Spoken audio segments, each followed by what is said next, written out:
Hi, Kirk. Thank you so much for joining me. Ayla, I am super excited to be here. I've been looking forward to this conversation for some time now. I've been following your work and listening to your podcast. And for everyone listening, I will share all of those links and the resources that we talk about in the show notes.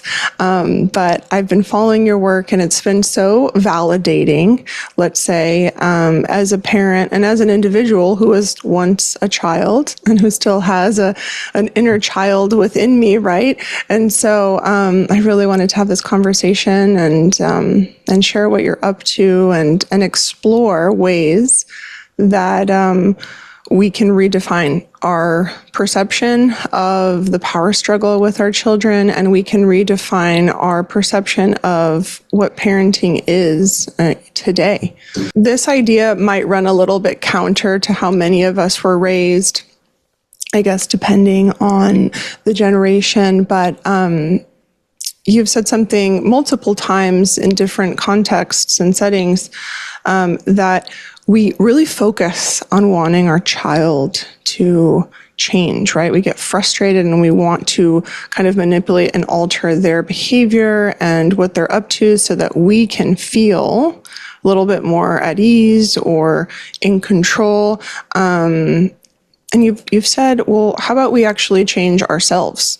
Right. And this is what you hear in like relationship advice and very like high level relationship transformation is like, you don't change your partner, you change you. But then when it comes to kids, it's like all about dominance and control for the most part. So I'd love to hear a little bit more about that concept. Ayla, that's how I was raised. Like my dad was career military. So it was like you fear and intimidation, my way or the highway approach. And your goal as a parent is to get your child to behave. And so that's the path I started with our strong-willed son. And with strong-willed kids, like you can go the harsh route with them or try to intimidate them. They are tough kids. Like you can double down and they will like bring it back even they will quadruple their resistance to you. And so it finally dawned on me two things. One is there's only one person in life that I can control, and that's myself. And the quickest way to change your child's behavior is to first control your own. Because when we try to control our kids' behavior, well, one, we're being responsible for them, right? Because in some ways, like our lectures are filled with all this anxiety. I don't see you behaving the right way, and you're not making the right choices, and you need to try your hardest and do your best at everything. And there's all this anxiety that comes out in us, and they will resist that because they know they can't really please us or satisfy our anxiety about their future. And I want parents to know, like, the anxiety is normal, especially with a strong-willed child. You're looking at you can have a preschooler who can't sit still in circle time. And now you're projecting into the future of like, how's our daughter going to be successful if she can't follow directions? Or a middle school age boy sitting in the same hoodie sweatshirt for like 12 straight nights playing video games. You're going to think, who is going to marry this child? Who is going to hire this child? Am I a failure as a parent? And then all that anxiety dumps all over your child. And by trying to control their behavior, in some ways, we're becoming responsible for their life. And so what I learned is when I step back from lecturing, micromanaging, trying to control the outcome, it actually gave our strong-willed son space to step up and be responsible for himself. Mm-hmm. And one of the insidious parts is if we're always kind of micromanaging, then when they do something wrong, it's like we take credit for it, right? Like, well, that's because I was such a good parent. And now it's saying, hey, I believe you're capable of handling this, and I'll give you the tools and I'll model it for you. I'm not going to try to control and manipulate you into doing that. And I think it's better for the child and for a parent. It is so much more enjoyable than trying to constantly, Ayla, maybe you can relate to this probably. It's like our parents, they didn't do everything right by any means, and they weren't connected to us. But they also gave us some space to learn how life works. Mm-hmm. And sometimes it feels like as a modern day parent, we can engineer our child's future. Like if we just get them into the right school and we do this right and we feed them all organic meals, they're going to, like, it's like we can kind of control the outcome of their future. And it just leads to so much stress for everyone. Yeah. Yeah. You said two really striking things there. One is that if we can model the behavior, because there's this like dissonance where parents want the child to behave a certain way, yet they're not modeling it. It's like, do as I say, not as I do, like the classic, like, don't raise your voice at me, and they're yelling at the kid to calm down. And it's like, and then the child's like, my son said to me once, Ayla, I was yelling. I was like, you need to calm down. And I have a very strong-willed son with a really good mouth on him. And he said, well, apparently you haven't mastered that skill yet. And I was like, oh, and now I wanted to like go after him harder. But I had to realize you're absolutely right. I'm asking you to do things that I haven't actually done. And if I can just say this so I don't forget it, it's kind of a deeper thing. There was a moment once when we had this big kind of blow up, and I remember it hit me.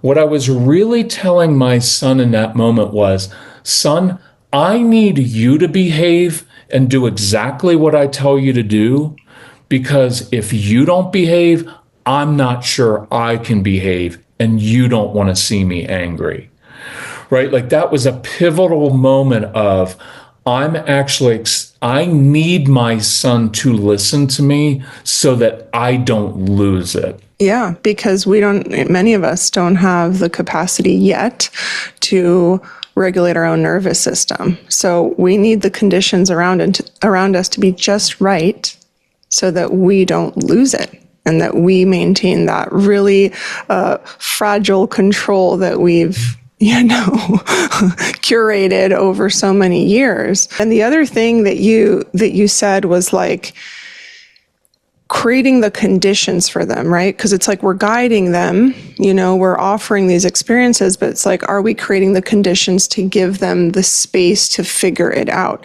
That's, like the helicopter parenting, that famous term where it's like, I'm going to engineer everything. I'm not going to let them get hurt. I'm going to prevent them from any type of failure. I'm going to prevent them from experiencing this or this or this. And then the child, what I've seen now entering college, I mean, I know personally some 18 and 19-year-olds, they can't even fry their own egg. They can't figure out when to eat. They're not even sure when to really eat because they've never been supported in just going with the instinct of, this is actually when I'm hungry. I'm going to listen to my body, or this is when I need sleep, because everything has been organized just so.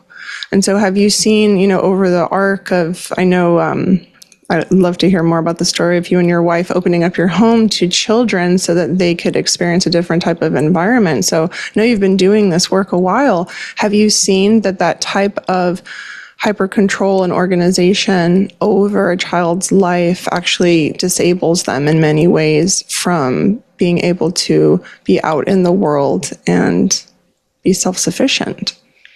Absolutely.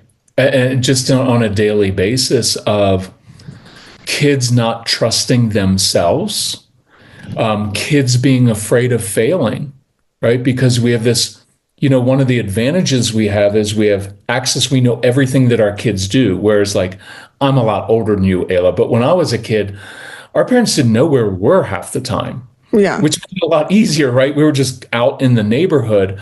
But now you know every single thing. You get alerts from school. And so it gives, like you said, that illusion of control over their environment. And so I think the big thing, two things I focus on are dealing with your own anxiety about your child's future, about their present, how they're doing, because we're all get that anxiety of like, I really want to be a good parent and I love my child and I want my child to be happy and successful. So I love that phrase of, it always stuck with me, I need to step back so that they can step up and be responsible. It's a form of trust with your kids. It is a form of, I also love this phrase, oh, I believe you're capable of handling that. See, it's a really nice, hey, I love this phrasing. Of course, that assignment is difficult, but I believe you're capable of doing it, even if you struggle. So you're acknowledging that it's hard. Mhm. So instead of like, oh, it's no big deal. If you would just focus, you could get it done. Of course, that writing assignment is difficult. Of course, this situation with your friend is really difficult. I believe you're capable. And as you begin to speak those words, it gives you more confidence yourself that they are capable. Now, the other part besides anxiety is our own control issues, because we naturally want our kids to do things the way we do them. Because that and you talk and you do such an awesome job with dealing with childhood trauma, but just think, let's say you grew up in a home where there was a lot of chaos. And so you as a child, you don't know what you're doing, but you're like, hey, if I don't get control over some things here and manage my dad's emotions or my mom's and take care of things, then we're going to have chaos here. And then a lot of people that did that, they grow up and become nurses. And like nurses are notoriously great at like controlling the environment and catering to everybody else, but not themselves. And in your field, right? Social workers, notoriously. So that served you well as a child because having control kept you safe. So it served you well as a child, but now that you're an adult, you're still doing it and it's backfiring and it sabotages relationships. So I always encourage moms and dads, I'm like, practice imperfection. Like purposefully today, do something imperfect. Leave 2 dishes in the sink overnight without cleaning them. Not 3, because that'll drive you crazy, but 2 that's just small. To learn how to just release that, and you do a better job than I do of this, but releasing that inner child from still having to be responsible for everyone else, for managing the temperature of the home. Yeah, it sounds like expanding one's nervous system capacity to hold the discomfort, right? So as you leave one dish in the sink and you look around and you're like, okay, everything's still okay. Leave the second dish and you're like, we're still good. So now you're just almost like training the somatic, rewriting the somatic experience for yourself that, there isn't going to be some blow up or chaos or someone's not going to come in the room and scream if these things aren't done. So we're starting to kind of really untangle, I guess, a lot of these actions. For me, I was chronically organizing drawers and closets. Okay, like I would take everything out of my room and there's photos of it and my family thought it was cute. Meanwhile, I'm like, I was constantly purging things and, that didn't work, things that weren't matching, I'd get rid of them. It was like this whole process and that was my way. So as I got older, I started training myself to leave piles and messes around when I started doing somatic experiencing work. And it was like, leave that. And when I feel like it, I will clean it. How about that? Like when it feels right to me.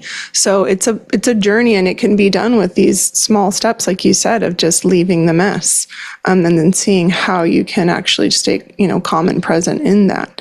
And then you start to detach yourself, right, from the outcome with your child. You say, it's okay to be imperfect. We're not going to do that today. That is awesome that you did that because I use that example a lot when life feels like it's out of control. Instead of controlling your child, okay, go and organize a drawer because I would rather organize the drawer because that gives you some semblance of order inside, right? It feels good because I can't control my spouse and I can't control my kids, but I can make sure my kitchen sink is spotless.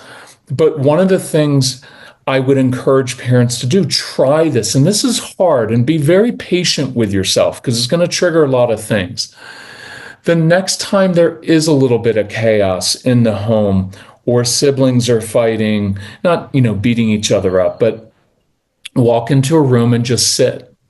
Literally just sit in the midst of it without feeling the need to fix the situation, right? That's what you did. You sit in that room and you're like, there's a pile over there, and that's irritating me, and that's bugging me.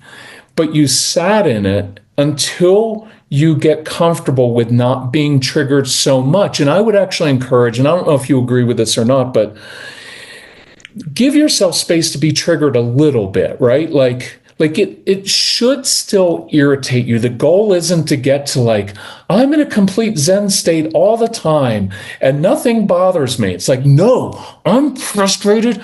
I'm irritated at my child right now. It is triggering me, but I'm not going to react out of being triggered. So it's okay to feel all those things inside. I was telling Ayla, right before we got on, I recorded this podcast about this incident with my son when he was little. And in the middle of it, it triggered stuff from my childhood with my dad. And I started crying and I was like, oh, where's all this coming from? And so just be patient with yourselves. I have so much respect for young parents now. Millennial parents are doing an awesome job, like reparenting themselves, dealing with their childhood wounds so they don't keep passing that along to their kids. So all the parents out there who are doing that, I have enormous respect for you. Yeah, I was just going to bring that up because it's when those triggers are happening, like, oh, my child is triggering me. If we take it a step further, it's actually just that we're remembering something that was most likely an unmet need from our own childhood. And that's why it's like so deeply painful. And the child is just like being themselves, and like in bliss and trying to figure out what this world is about, but they're just mirroring back to us. I can think of a specific example, and maybe you've seen, I'm sure you've seen numerous examples in all your conversations with people, but it's like when you give a child a choice, right? I know certain adults that are deeply triggered by the fact that a child is given a choice. Do you want the fish or you want the steak, right? And it's like, well, no, they're just going to eat whatever you make. But it's like, well, if I'm having a friend over for dinner, I might say, hey, I could get salmon or I could get steak. Like, what do you feel like having? So why wouldn't you extend that same choice to a child as if, and so they, I remember one of them said to me, he's like, well, I never got the choice. And I said, I'm so sorry that you weren't given those choices. And this is like really triggering you, but that's not any reason to punish this child and say, you must eat this thing that you don't want to eat. Right. And it's a fine line, I would say, because it's not like I ever say to my daughter, what do you want to eat tonight? And I'll reorganize my entire 3 hours of preparing dinner to just meet your needs and give you like a Nutella crepe buffet. I'll say like, these are the two options of what I'm making and which would you prefer? Because then she's able to listen to her own body and say, oh yeah, I'd actually like more protein. And that sounds good. My body's needing this now. If it's possible, but would you say that that's something that can come up? Because a lot of people think kids should not have choices. They just need to do exactly what we're all doing, kind of more of a collectivist standpoint, let's say. Well, you know what, if I've changed on that food thing, because as I've gotten older, like I eat what I love eating. So when you said like the Nutella crepe, I was like, I'm coming over for dinner tonight. So I'll eat that, right? Every day I make a choice based on what my body is feeling, right? Mm-hmm. So then you're teaching your child healthy habits of like, well, yeah, but again, it's not like, well, what do you want? I'll just go run to the store every day for something different. Right. You can change your mind at 6:00. But what I'd rather do is teach kids how to begin preparing their own meals, right? Like, hey, and many of the kids we work with, they're strong-willed kids. A lot of them have anxiety. So all they eat is like mac and cheese and chicken nuggets anyway. So it's not that hard. So there's a balance, like in kind of what we teach. I don't want to be a pushover. I don't want to be like, well, everything revolves around you and whatever you want. So I don't want to go there. By the way, I also encourage parents, if you have a strong-willed child, watch that really sweet tone that parents use nowadays of like talking to their kids like this, because it's fine for your compliant kids. They love it. They will feel snuggly and warm, but compliant kids don't even need parents. They're just going to do the right thing, right? But the strong-willed child, when we use that really sweet tone, I will tell you, it sounds really condescending and patronizing to them. So if I've got a 3-year-old that's strong-willed, or a 13 or 20, I talk to them even matter-of-fact tone. It is very grounding. It is a very respectful tone to them. Hey, here's what's about to happen. And that tone just settles them and grounds them. But I also don't like the old school authoritarian of like, you know what, when I was a kid, you were lucky you got food. You're going to eat what I set in front of you. It's like, okay, you're going a little too far there. So have your boundaries. But I choose every day. Like, we have options for tonight. Some nights my wife will eat something and I'll have something different. One night I might just have some cheese, and we've got neighbors we live out west. And so we've got like fresh venison. I'll have like a little charcuterie thing. Well, that's not a real meal. Yeah, it is. That's what I want tonight. And that's what I'm going to freaking eat. Right. Yeah. And so I like giving kids choices. I like giving kids choices a lot, because we're not raising them to be kids. We're raising them to be adults. And I would just hey, here's your choice, and here are the different outcomes that come with those choices. Now you choose. And then I'm just very consistent in not like following through with the consequences, because consequences don't change behavior well. But hey, you have a choice, and here's the outcome. And so I'm going to put boundaries on that. I know I didn't explain that well, but I'm on the same page with you, especially with food. I mean, I think of other choices, right? Like, I let my daughter barefoot everywhere, unless we're going into like downtown. What kind of mother are you? Allowing your daughter, but do you ever hear, Ayla, do you ever have like your mom's or grandmother's voice in your head of like, no, a girl's supposed to be dressing appropriate. She should have her shoes on and always look like a... Do you struggle with that? Funny enough, my mom is like definitely a rebel. And so, she was always like, no, you're going to do it the way you want to do it. Kind of like, she wouldn't really say it out loud. It wasn't like, because I looked like a very put together, like my hair was always done. I always had the dress on, with the petticoat, and, it was the early 80s or late 80s. And I was just like, looked like this little doll. But like, meanwhile, I'm like out, like by the end of the night, I'm covered in mud, and she didn't care, So can I ask you questions on your podcast?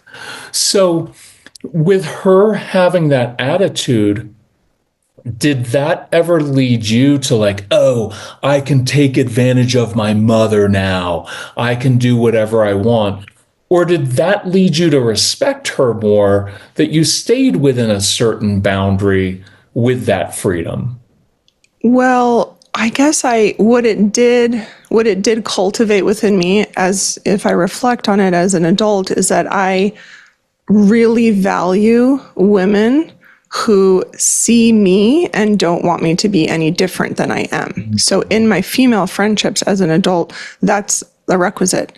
And if there's any kind of like inauthenticity when it comes to how we're relating, or I see them as inauthentic about how they present themselves in public and then how they are in private, I'm like, no, I need it to be consistent. So right. I think what it showed me about my mom is like the consistency. You're the same person in every room. And also you're going to do, you wouldn't do something behind a closed door that you wouldn't share publicly, right? As far as, you're not going to talk bad about people. Like, so it really created this kind of consistency. Like, if you're not going to say it to that person, you wouldn't say it behind their back, right? And that's really what was cultivated there. There's a lot of other things as far as the environment that made it very unsafe, as far as chaos goes. But that in of itself, it really impacted me to really value, like, I have my own way of doing things. But I never felt like, oh, I'm going to take advantage of her because she just lets me do me. She did have rules, like I had a 9 p.m. curfew until I was a senior in high school. There were certain things that just we're old school Latin, Right. Jewish.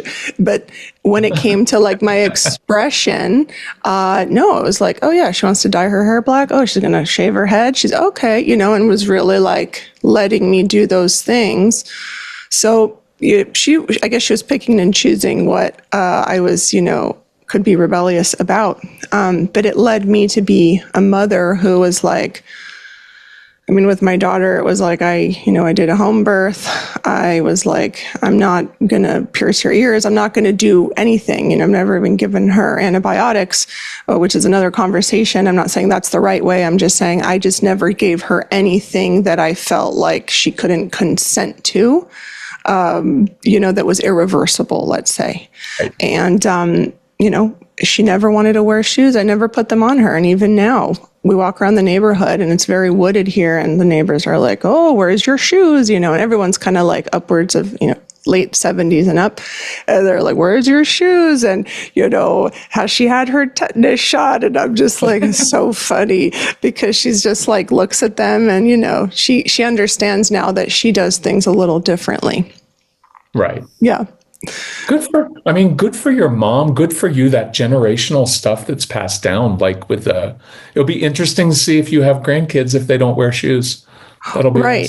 Awesome. Yeah. And it's my whole thing is like when a child feels like the weirder, let's say, and I put that in air quotes, it's like the weirder the child is. For me, that's an indicator that they feel very safe to be themselves. Ooh, you know what? Can I add something to that? Because I was just talking to someone about this. The strong-willed kids that we work with, they're often very comfortable being different. It's sometimes the parent who's uncomfortable, right? It's like, hey, you need to have more friends. Hey, have more friends. And it's like, I don't want more friends. People are irritating. I want to have one or two very close friends, but I don't want to be popular. I'm okay being alone. I like my alone time because I need a lot of time to process. And sometimes that's understanding who your child is instead of putting your own needs. It's like, no, mom, you need a lot of friends. Have a lot of friends. Right. But your child may be complete. We have kids who they do better schoolwork if they're allowed to sit underneath their desk in a classroom. Mm-hmm. Why? Confined space. It feels safe. Mm-hmm. It's a little bit weird and different. Look, I can fit in socially if I need to, but I'm odd, and I'm okay with my oddness because it's not meanness. I just don't care that much. Like, I know I should wear a baseball hat, but at my age now, I don't care. This is how I dress. And I know I saw your other guests. They're always like dressed nicely and stuff. And I was worried about that. But I'm like, I don't care anymore. I want people to hear the content. And so, plus I got up really early this morning. I don't know if that's totally true. Dr. Jack Cruz showed up topless. So I get Thank you. I'm better than, hey, I'm fully covered though. But I don't have shoes on right now. So I do fit into your eco world. But there's something about giving our kids that space and freedom to know you don't have to do it like everybody else does it. And our son is very much like that. And I can tell you with the strong-willed kids, all the traits that irritated us about him when he was a kid are the very traits that now he's a grown adult make him successful. All the things that we wanted to change, we're like, don't do that. Now we see them in the real world, and it's like those things all blossom. It's a really cool process. So moms and dads, chill a little bit. Your kids are going to be okay. Just model it and give them some space. And the older I get, Eyla, the more I realize, man, if I could go back and do it again, I would be so less rigid. There's this thing, you know what it's like when you have little kids, you're like, every decision we make is going to determine our child's future. If I allow her to have this banana right now, she's going to be an entitled child. And it's like, no, Right. Why are you laughing? What did that bring up for you? I just hear echoes of that. So, like with, friends from the school, the parents, and the obsession with the right summer camp, and the obsession with the pre-enrollment for the next year's thing, and then on the wait list for 3 years from now to get into the middle school, and I'm always like, whoa, so yeah, it just really makes me laugh because there's so much anxiety wrapped up. And like, if I let you have this piece of fruit, after 8 p.m., like you're going to be bouncing off the walls. And then what kind of mother would I be if so it's a very real thing, what you just said. Well, I would encourage parents, and I'm not say tough on this, but I'm older to realize, look, worst case scenario with strong-willed kids, they hate school. It's boring. They know a lot of it's arbitrary. So they do the bare minimum to get by, which will freak you out because they're really bright kids. If you would just apply yourself, you could get a scholarship, you could do all of this. And a lot of the kids we work with, they get to their teen years and they're 16 and they're like, this is dumb. I don't want to do it. So they drop out of school. And they get their GED because they don't want to do the final 2 years of high school, because they don't like being around other kids their own age, because they're stupid and boring. What am I going to learn from a 16-year-old boy? Right? I'm not knocking boys, but we're dopes until we're about 40, right? We don't grow up. So he drops out, he gets his GED or she, and starts working a job. Well, a lot of our kids are really good in the adult world. They're just not good as kids because the kid world is largely arbitrary, right? Like so much we ask of them is just arbitrary. Like even the food thing. After you're grown up, you can eat when you want, what you want. Right. And so then he gets a job and starts figuring his life out. And I've worked with a lot of those kids, and they grow up and they crush it in the real world. So that whole idea of we have to get them into the right preschool. And I encourage you, drop the arbitrary things like, well, by age 5, your child should be, well, according to whose standard? Right. And then you're going to put all this pressure on your child. But like, oh no, she's not doing this and she's 6. I'm like, the job description of a 6-year-old, a 7-year-old, is to play and be curious and make messes and be impulsive and not be all that responsible. Right. We're putting all these adult, like, well, I'm 40, so you should be exhibiting these qualities. I'm like, they're just a dopey kid learning how to navigate life. And if you live your life out in front of them, they will eventually follow your lead. They'll have your DNA, but relax a little bit. I hope I just saved some of you tens of thousands of dollars on that special school that you thought was going to make a difference that probably isn't. Well, yeah, someone thought it was pretty radical recently that I just gave my daughter the choice of where she wanted to go to school. And she visited a few places, and because we used to homeschool, and I asked her if she wanted to keep doing it. And she's like, oh, I kind of like being around other kids, for a certain amount of time and then going home and being alone. She's very strong-willed. And so she really liked the Waldorf school. And she said she primarily liked it because all of their sciences, are observing nature for the most part, and then spending most of the day outside, than most other conventional programs, and then all the handwork. She really likes the handwork. And so I was like, okay, and I'll rearrange things so that we can be there and do that and, have that experience. Whereas, other people are like, yeah, but then what happens to the Waldorf child when they need to go to the real world? And I'm thinking, like, did you know that Silicon Valley actually has like the largest amount of hires actually come from a Waldorf and homeschool background, because they are so creative with problem solving and the executive function. And they don't actually have to like rely on the herd mentality to take decisions. So, it's Yeah, Eyla, what are you thinking, putting your daughter in an environment where she's outside observing things? She needs to be in a structured school classroom being dictated. No, I just did a couple Instagram videos on this about, is your highest goal for your child to follow directions or to learn how to make decisions? because you don't really learn from just doing what, and again, your listeners and followers know the balance here. I'm not like, do whatever you want, but it's in making decisions that you learn, because now you have to say like, okay, I have a choice here. What do I do? And then I'm going to make a wrong decision or a decision that has a negative outcome. Well, good. Well, now I learn how to recognize, okay, that wasn't a great choice. And now I have an outcome that's more difficult. And then I learn, oh, I can make decisions and make wrong decisions and recover from them. And I'm going to learn so that next time I do that, I mean, that's the beauty of like, we live out west, so all my videos are of us hiking.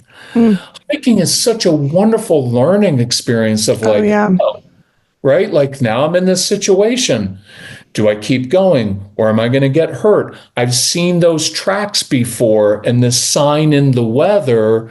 Like what you're doing for your daughter is you're teaching her how to think, right? And so partly what I love about how you live your life is you don't give in to the peer pressure, right? As a mom, you hear it, you feel it, but you're like, no, I trust my instincts. And then you follow with that. So your daughter's going to crush it in the real world. Yeah, this is something that I was thinking about earlier in our conversation, because there with the, let's say, over controlling or maybe the helicopter parenting and engineering every moment of every day. Where do we leave room for initiation for boys and girls? You know, you use the hiking example. It's so great because you start to read the environment. You understand what time of day it is based on where the sun is. You know that the sun sets over that peak. And, you know, depending on the time of year, the weather's going to drop a certain amount of time after 5 p.m. I mean, you start registering a lot about the environment. And for me, that's a type of initiation that boys and girls don't really have anymore, because we are not spending as much time outside, and, you know, we are not asking our kids to participate in what we think is maybe, you know, I don't know, like we want to keep them entertained, let's say, is what it is. And so we're like filling their day with activities or sports or clubs or things online or classes, rather than just going outside and like figuring out how things work, you know, or creating those opportunities. I know in cities it's hard, but there are parks, and there are, even walking around a city, you can learn a lot just from observing and walking. You could explore. Like, I remember, like, we go overseas and we speak over and we'll spend time there, and we'll go like in an old city and just walk around and look at stuff and go through a door and up like a spiral staircase. I would say this summer, I'm going to do this a podcast on it. Practice boredom with your kids. I would have specific days. Mom, Dad, what are we doing today? Boredom day. I want you to encounter boredom because I believe you're capable of using your creativity and your imagination to overcome that yourself. And here's another thing, Eyla, that's really hard for parents because, well, I want to get my kids outside, but they just complain. Well, duh, of course they're going to complain. They're not going to be like, yeah, I want to go out in the heat and be uncomfortable. It's like we all, like, if I could just sit and be on a screen all day, pretty comforting and easy in my control. So when we had these camps at our home, we got kids outside, and they would always complain, why do we have to walk? I'm tired. My legs are going to fall off. Like, you lead, you just keep doing it. Find some woods, even in your neighborhood, if it's a small strand of trees that they left up. Do treasure hunts, hide stuff out there, do mischievous stuff. Like, I grew up in an era where I just saw that look in your eyes. I like that. That was like, yes, mischief. I mean, I did too. I was like in LA, like my mom wouldn't know where I was. We're like riding bikes and throwing, you know, fruits over the neighbor's wall and seeing if we could, you know, knock down a rake. I mean, we were just doing all kinds of things. we threw snowballs at cars in the winter, and we did, but we were given space to do that. Yeah. And our kids organize sports. Everything now is organized with an adult. And so I get this all the time. Well, my 7-year-old wasn't listening to the coach teaching him. And I was like, he shouldn't be right now, right? I'm not saying be disrespectful, But why should a 7-year-old sit and like, well, he doesn't wait his turn? When we were kids, we just went out in the backyard and we were kicking the ball and we were knocking each other down and we played and we learned the rules because the older kids we played with dominated us a little bit and they taught us the rules. And so I would encourage you, free play, parents, this is really hard. Get outside and play with your kids. And I'm not being sexist with this, but I guarantee you in any neighborhood, if there is a man who is outside playing, all the other kids will, when we had these camps, other kids would come to our house and they'd be like, what are you doing? Because it's so rare to find an adult out playing with the kids who's not organizing and telling them what to do. Or on their phone. Or on the phone. Like Casey, our son, when he was like 11 and 12, we always had kids over at our house because I didn't trust other parents. I didn't want my son at their house. I don't know what they're doing. Mm-hmm. But they love this. I would be inside and they would come on and play like a ding dong ditch game. And I would have to run and chase them down in the neighborhood. It was like a flashlight tag. And you know what was the interesting part? They liked when I caught them and I kind of throw them down on the ground. And they liked the roughhousing. Yeah. And there was something to that. And so rather than being on the video games, and that it's a really hard thing, but if you get out and play with them and you play those old games, they're like, oh, this is fun. And so, but it's hard and it takes activity and you're tired. But I would say, push yourself this summer. Have some nights that you play the games we played during this. Pick a neighbor that you don't like. I'm kidding, you can't do that. Everyone has cameras now. You can't. I know. Ring doorbell has ruined childhood. Now you have to be more. Now you have to get your strong-willed child to strategize and disable the Ring doorbell. Yeah, that's what it is. Yeah, you've that's got that. That's what it is. That's problem-solving skills. What did my daughter want to do? Oh, yeah, she's like, we can put a mirror in front of it, and that way they'll never know. I mean, she's so into mischief, you know. I love your daughter. I want to invest in your daughter. Like, if your daughter was a stock, I would buy stock in your daughter because she's probably, like most strong-willed kids, is going to have like a little rocky start to her path. But then she'll figure it out, and then everything comes together. See, some company is going to, well, she probably won't work for a company because she'll own her own business, but somebody is going to value that story and be like, yeah, I once had this idea that we could trick it by getting a mirror, and they're going to be like, that's what I'm looking for. I want creativity. I want some mischief that says, hey, let's look at this a different way. Not someone who just, and I'm not knocking kids who go to school and just follow the rules and do what they're told, but there's limited value to that in the real world nowadays. Yeah. We want your that mischievous.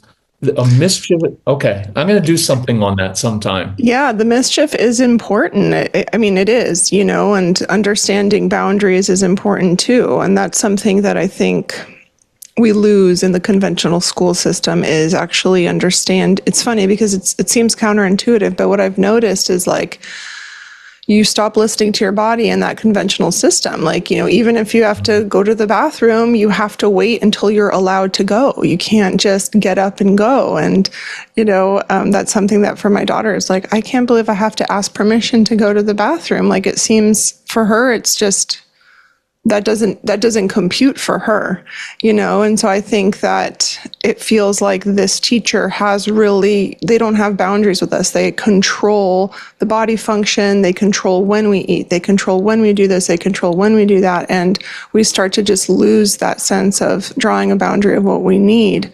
So I find that that's one of the many ways that we kind of move into adulthood, not really knowing our own boundaries and saying this thing doesn't feel right or this dynamic doesn't feel right, but I'm being told it's what I'm supposed to do, so I'm going to go ahead and do it. So I think there are some things that are so valuable for children that are just lost in that conventional system. And if they're in the conventional system, I guess the best way to try to create that foundation is just to do it at home. Sure. You know, Do it at home and then give, you've got to work within the system. Like our son did every kind of different schooling yeah, because he got kicked out of places and whatever. And we did homeschooling, we did them all. But I would tell him at times, I'd say, look, you don't always have to follow the rules, but you always have to do the right thing. yeah, Right. And so there was a time, one of the schools, some kids were getting bullied. And I said, look, you don't bully other people. I know the rule is, no tolerance for anything. But I said, if another kid's getting picked on, you need to step in because he was a big kid. And I said, you step in because that's the right thing. And if you get in trouble for stepping in and you get suspended, we'll all take a few days off of work and we'll go celebrate the fact that you did the right thing. But definitely at home, I think this summer for moms and dads, practice that when you don't have all the pressure of allowing them some autonomy. Not like, hey, choose whenever you want to go to bed. Like you've got to have boundaries on things, but start releasing yourself from that and watch them come alive. And then talk about it of like, okay, so you just made a choice to do X. What'd you learn from that? Because now they're going to verbalize, well, I learned that I probably shouldn't eat that at times or right before bed, or because then my stomach was upset. Okay, good. So what are you going to do differently next time? And I think that kind of conversation versus, you know what, I have told you for years that you shouldn't do that. It's like, no, have conversations. It's not releasing like your authority as a parent. It is, I'm having the confidence to say, I believe you're capable of making these decisions, and I want you to own them from an early age so that you can say, yeah, that wasn't a great choice, but it's your body. Like, if you choose to eat that, guess what? Your stomach's going to be upset. Here's what I've found. I just didn't, and I love that phrasing as kids get older. I use that with Casey a lot. Hey, Casey, here's something I've found in life. It just tends to work better when you do it this way. Yeah. And then I walk out of the room. So I'm planting some wisdom and some seeds and then giving him space to process it. Because I didn't want him to say, good lecture, Dad, you're right. I'm going to incorporate that into my life right away. Right? Like I plant the seed and then I let it grow and I model it. And then eventually they come around and they usually do it the more, I wanted to say like the right way, my way, but they usually end up making good choices. And then you can say, hey, I like how you wrestled with that idea. One more, I know we probably have to close up. The strong-willed child is always going to reject what you want first before they own it themselves. So they'll reject your faith. They'll reject your deeply held beliefs because I don't want to believe just because my mommy and daddy do, or a teacher told me to. They want to wrestle with it. And so I give them space to wrestle with it. And I create that safety to say, hey, make some bad choices here within these boundaries. You're going to be all right, but experiment a little bit. So not experiment with drugs. You know what I'm saying? Yeah. I mean, it's just the safety to make choices within a boundaried system, right? Or a structure. I'll give this example of the park. I'll have to pull up the study, but they did a study on children who went to this park that had a fenced perimeter. I've mentioned this in other conversations, and the parents were like, okay, go and play. And the kids actually stayed closer to the parents and closer to the play structure. But then when they went to a park, that didn't have that fenced in area, the kids actually weren't playing with as much ease, and they kept looking back at the parents, and the parents were a little bit more like over them. And so when we actually, like, what I learned from that is like, okay, when we can create that boundaried area for them and then give them this huge area to explore, they're actually more willing, more creative, more curious, and we're more at ease, right? But it's not like for me, when it's like, okay, go and scroll the internet, like I would never let my daughter at her age do that, because it's a whole world that I don't even feel comfortable with that. And I know that she would be completely overwhelmed and probably get into something that she didn't intend to get into. And then, the damage is done. So when I say to her, you have these options, and I give her like 10 options of things that she can do, which is like drawing music on this, on this screen. And if we're going to do computer time, and now I'm at ease because she's been giving all these choices, and now she can do whatever she'd like within this boundaried area. And I don't have to sit there and control it or worry or put parental monitors or all that stuff. Man, that's so good. That is so good. I love, there's something about how you told that, and just saying, she's safe, I'm safe, and now I don't have all that anxiety over it. Yeah, in my work with birth, I always see, the parents are like, the baby's agitated, they have colic, and what do I need to remove from the diet? And I'm like, let's just talk about what's going on with you. And all of the stress, because children are just extensions, or energetic extensions of us. They're mirroring us all the time. And so even with babies, a lot of these irritations and frustrations that the babies are feeling, that they're trying to communicate in their own language, can often be understood once the mother is able to ground herself. It's not like I need to find the drops and I need to take them to a specialist, and sometimes, and most of the time, when they can get their nervous system to a more regulated place, the baby then, feeds with more ease, isn't as irritated, sleeps a little longer. I mean, I've seen it time and time again, so I mean, animals are like that, right? Yes, yes. They feel like your kids. I always say with strong-willed kids, when you walk into their bedroom in the morning, like if you have to wake them up for school, your kids know what mood you're in before you even know what your mood you're in. Because they can pick up on, hey, honey, you need to get up. Mom's a little stressed, dad's stressed. I hear that clipped tone. That means my parent's anxious. So now I'm going to dive under the covers because nothing is going to go well this morning, because no matter what I do, I didn't eat my breakfast quickly enough. I didn't brush my hair the right way. I didn't get in a car. Like, they can tell that from like your body posture. That's why I like sitting a lot, because body posture, I can create a defensive response in a child simply by the way I stand. Yeah. When I sit and change my tone of voice, complete at ease, takes away power struggles. Tone of voice is such an interesting thing, but I love that you share that.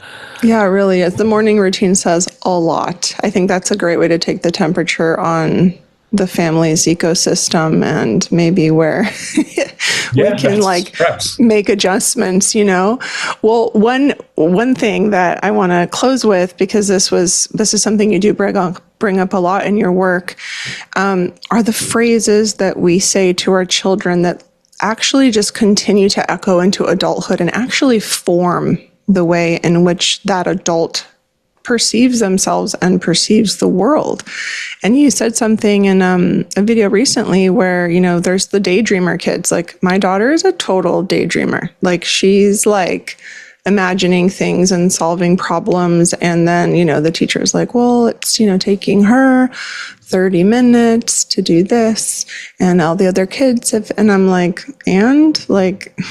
what are we, like, solving, some major global crisis? Like, it's okay. Like, she's just, and then at the end of it, she's really satisfied with what she's accomplished, but the timing thing. So, I say to her, similar to what you said, like, seems like you're thinking a lot, you're thinking a lot about it. You're solving a lot of problems. Do you want to share? I'd love to know what you're thinking about, so that it feels a little bit more celebrated than condemning for her to spend more time on it. So could you talk a little bit about how we can reframe these phrases so they're actually doing good and creating positive momentum for the children, rather than creating kind of like a life script that they are bad and wrong? Your child is taking too long to do work. Well, now the child will start to internalize, I'm slow. There's something wrong with my brain. I'm not as smart as other kids. I need to change. And that's the narrative for millions of kids, gets internalized in, I'm not as good, I'm not as smart. And these are really bright kids. But with a simple switch of mindset, like, I love in a classroom, if a kid's daydreaming, for the teacher to say, where did you just go? because you have this amazing imagination. And when you're up there thinking, man, you went someplace cool. Could you tell me that after class or tell me now? And then to rewire and say, of course. And I love the phrase, of course. Of course, you take longer because you are a deeper processor of information. Because when some new information comes in, you look at it from 3 or 4 different angles. Look, all the other kids are just regurgitating, telling the teacher what she or he wanted to hear, but you actually consider it. And it takes time. And you also feel emotions. You feel things deeply. And that's what artists do and problem solvers do. And so when I start, I'm not lying. I'm not making something up, right? It's not like, well, spirited child, right? It's not like I'm just putting a nice label on it. I'm speaking the truth. You process information more slowly because you're a deeper processor, and that will be, it's here's one, and then I'll finish. It's the child who's very particular. This was a podcast once when the mom said, dinner's going to be ready in 5 minutes, but the oven said 7 minutes. And it's my daughter. Yeah. Mom, it's going to be ready in 7 minutes. Well, my daughter is so disrespectful. Honey, instead I can say, you know what I love about that trait? It shows me that you're conscientious and precise. And see, that trait is really useful if you're going to be an architect, a dentist, an engineer, right? So it's not lying and putting let's just put a positive spin. It's no, that's truth that speaks to that child's heart of I do like precision. I do process. I do think about things deeply. Why is everybody saying that's wrong? And that's my big fear with our kids in traditional schools is they internalize, I'm not as smart. I'm not a good kid. And it's like, no, you just have skills and thought processes that are not rewarded in the system.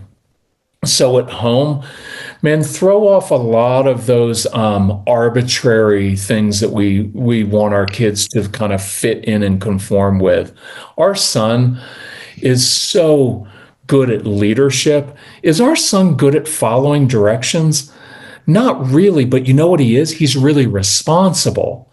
So when his boss says, Case, here's the objective tonight, he's like, good, I can run with that. I lead a team, we'll get it done. And his boss knows he's got it covered. And that's what I taught Casey. I was like, you want your manager to tell them the first day, if you give me a responsibility, you will never have to worry about it getting done. You may not like the way I do it, but it will get done and I'll be responsible. Yeah. So I didn't want a kid who was compliant. We wanted a responsible kid. Our son isn't good at checking off boxes, but he's really responsible. He will always do the right thing. And it's just a little bit of a mindset shift. We want our kids to get good grades. It was like, no, we want to raise curious kids who love to learn. And we had that on our fridge so that everything that we heard from the schools got funneled through. We want a curious child who loves to learn. Well, Casey isn't reading the books that are assigned to him. Okay, because you chose books that are boring and stupid and that an 8-year-old boy, right? Like, Ayla, I read 2 books at all times. I'm reading a paperback and a Kindle book. I choose books that I'm curious about. Yeah. It's kind of like the food thing. Hey, child, I'm going to pick a topic that you're not interested in, and then you have to read it. And it's like, I get it, but at the same time, it's like, no, I just want my child reading about stuff that they're really curious about. I don't care what grade level they're on. And if you do it that way, they will read books at a higher grade level because they're motivated by the topic. Absolutely. Yeah, I mean, my daughter, it's like her focus is animals and mysteries, and that's all she really cares about, and her teacher's like, I can't, this is a sixth grade level, and she's in third grade. But then when she's asked to read about other things, it's the classic example you just shared, it's not working for her, but it's not because she doesn't know how, or it's not because she doesn't respect the teacher or something like that. It's simply because would I do that, right? Like, do I want to read about dental surgery, for an extended? Probably not. I mean, maybe, but I'm curious about everything. But, it's the same thing. So why don't we extend that grace to children?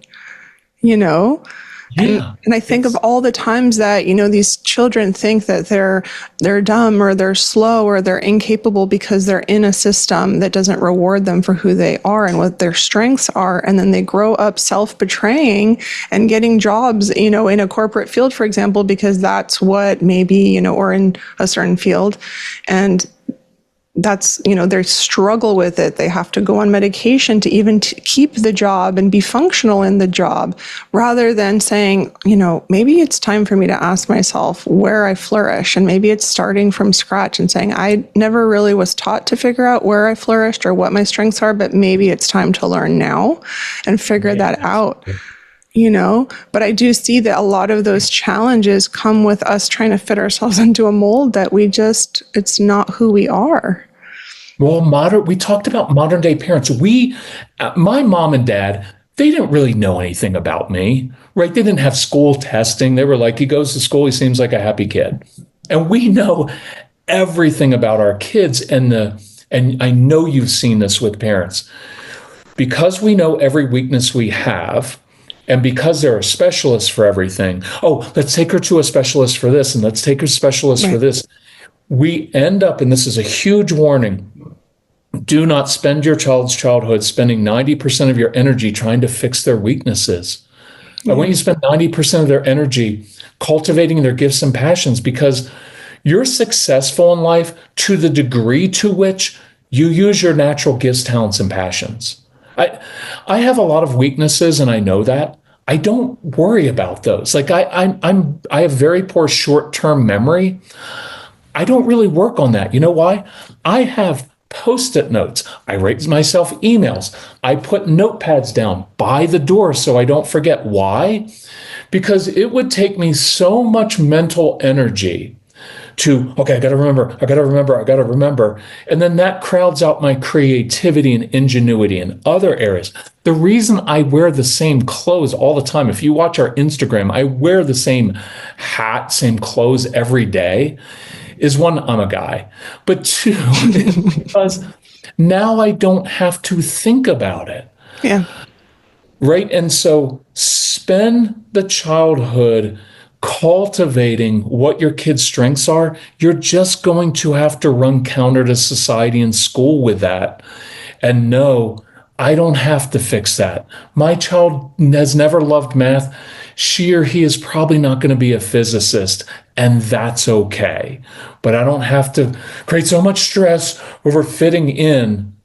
They will flourish so much more. Kirk, thank you so much for sharing this. This is, I know you were coming off of this really powerfully charged podcast episode that you did beforehand, and you brought such, just beautiful wisdom to the conversation. And I know it's even helpful for me to reflect on this, because as much as I feel that I'm doing things in the most alignment possible with my daughter and my truth, like I'm still human, right? Which is the thing to remember with all of us. Like I'm still a human who had a past, who had a certain childhood, and I'm always in motion with alchemizing that. And children are incredibly resilient.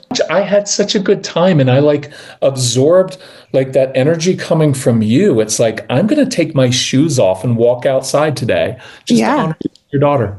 And I will. It's almost warm here. Awesome.